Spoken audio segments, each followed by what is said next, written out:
porque eu quero o seu comentário a respeito de uma estranha notícia, né, de que um certo ministro do Supremo Tribunal Federal, ele diz que precisamos agora, neste momento, equiparar as fake news à pedofilia. E eu queria começar aqui fazendo uma espécie de sorteio, né? Eu não vou citar o nome do ministro, eu acho que vai ser muito difícil mesmo essa, eu queria saber se alguém consegue adivinhar qual seria o ministro do Supremo que teria dito uma coisa como essa. O senhor sabe, coronel, diretamente da Flórida? Poxa, eu temo chutar e errar, mas eu creio que esse seria um perfil interessante, talvez, do ministro Barroso. Mas eu deixo aí o restante da bancada para me dizer se eu chutei certo ou se foi outro. Primeira vez que tivemos um erro aqui, né? Eu não imaginava essa. Eu vou dar um spoiler pro coronel.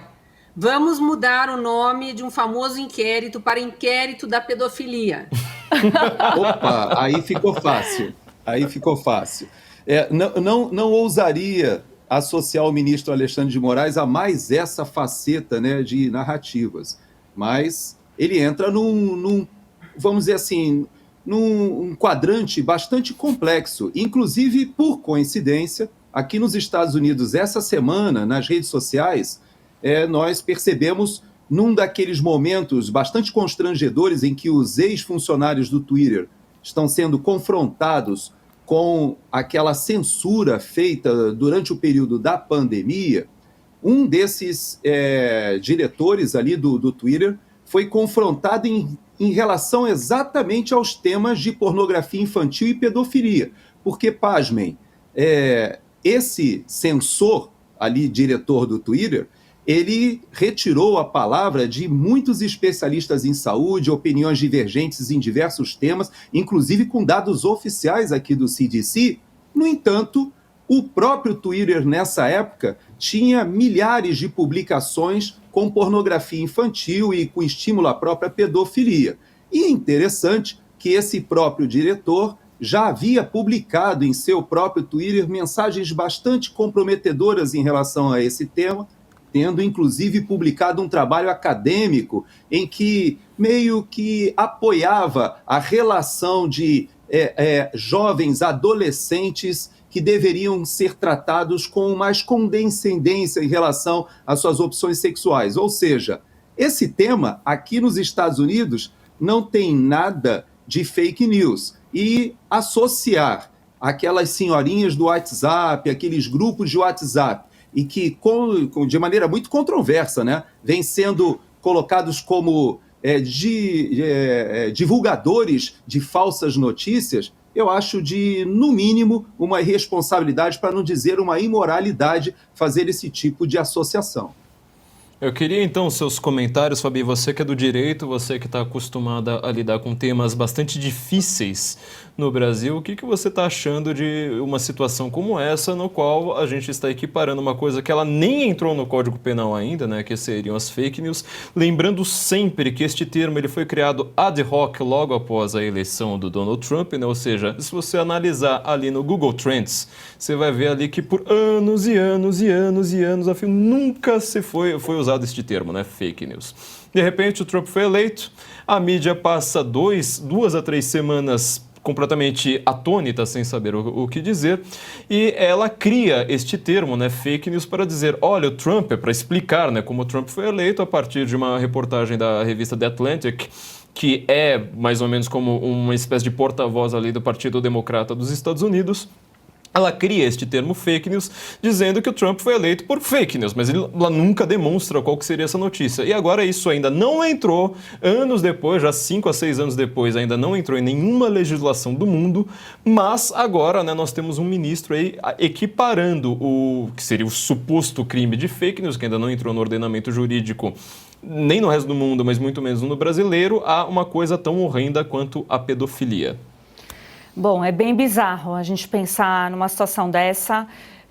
Realmente, infelizmente, é um excesso de decisões que está desconstruindo qualquer coisa normal que teríamos na sociedade. O crime de pedofilia, ao meu ver, é o mais grave que temos mesmo, né? Eu, quando penso, o pior crime que alguém pode cometer é esse. Então, comparar uma narrativa que seria fake news, que no Brasil popularmente é a mentirinha, né? É aquela mentirinha que todo mundo, você tem como regular, já existe previsibilidade legal para você ir para cima de alguém, né? O ministro Alexandre de Moraes adora citar aquela frase de efeito, né? Que liberdade de expressão não é liberdade de agressão. Pois é, ministro, mas liberdade de expressão também não é liberdade para mentir, para apelar, para deturpar, para imputar facilmente crime a algum grupo de pessoas, a uma pessoa isoladamente. Tudo isso também, né? Abuso de autoridade também é crime no Brasil. Então, isso já é passível, a gente já tem esses crimes no Brasil, já estão nos códigos, né? Agora, o que a gente anda assistindo a gente teve, só fazer uma juntada aqui de todas as decisões dessa semana que realmente são bem preocupantes. Em relação à coisa julgada no Brasil, né? Que teve aquele horror lá da matéria tributária que acaba indo para todos os lugares.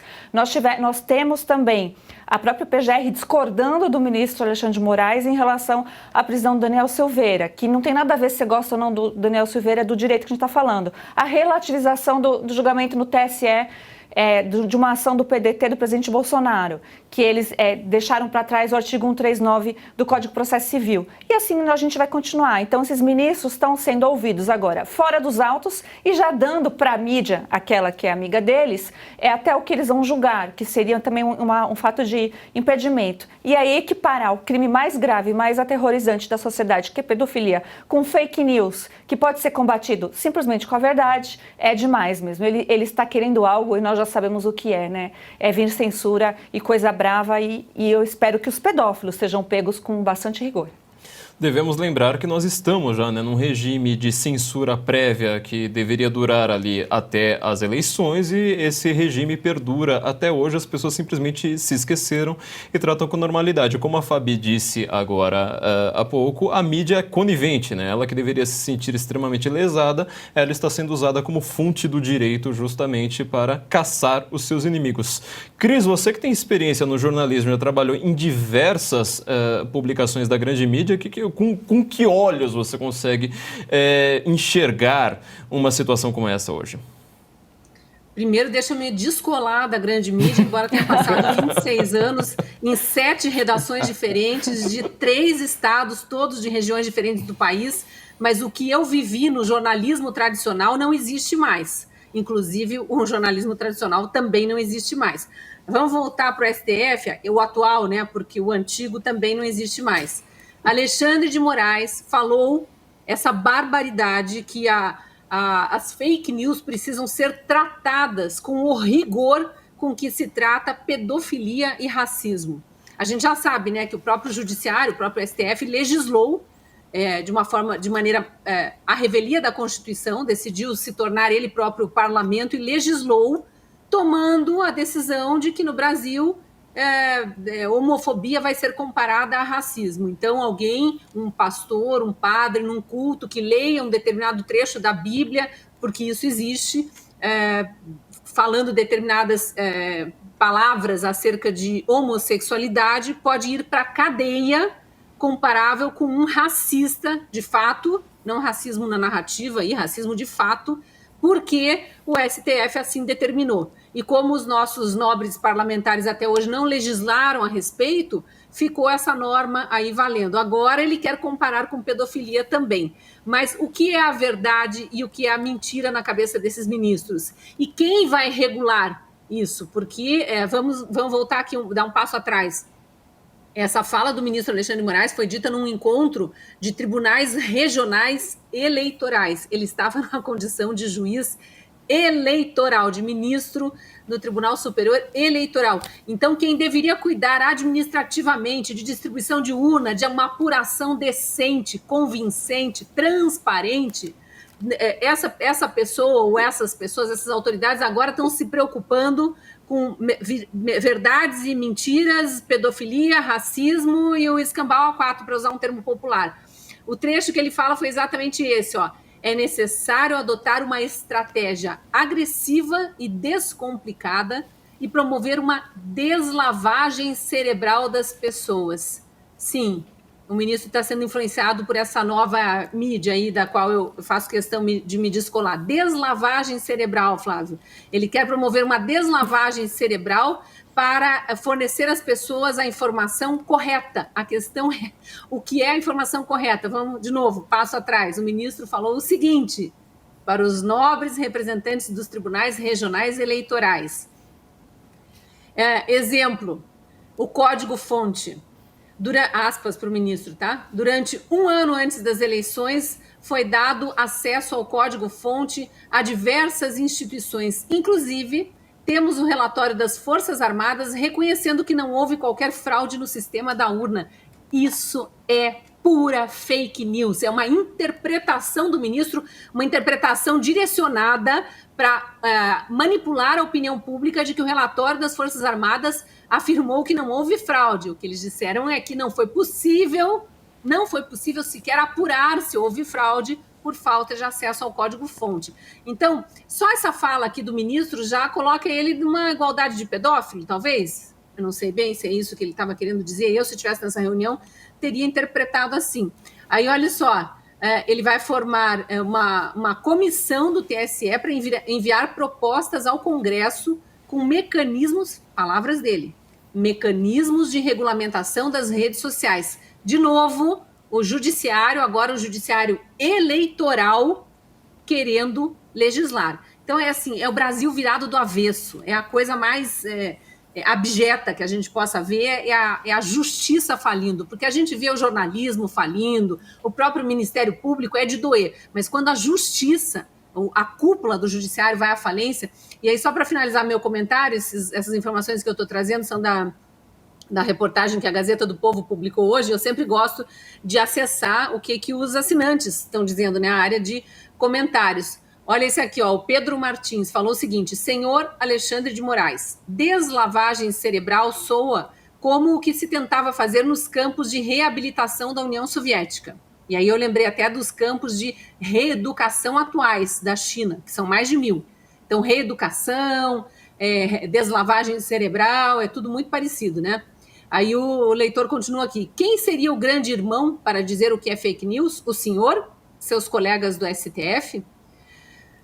Aí ele até diz, poupe-nos. Sugestão, se o senhor quer legislar, candidate-se a um cargo legislativo.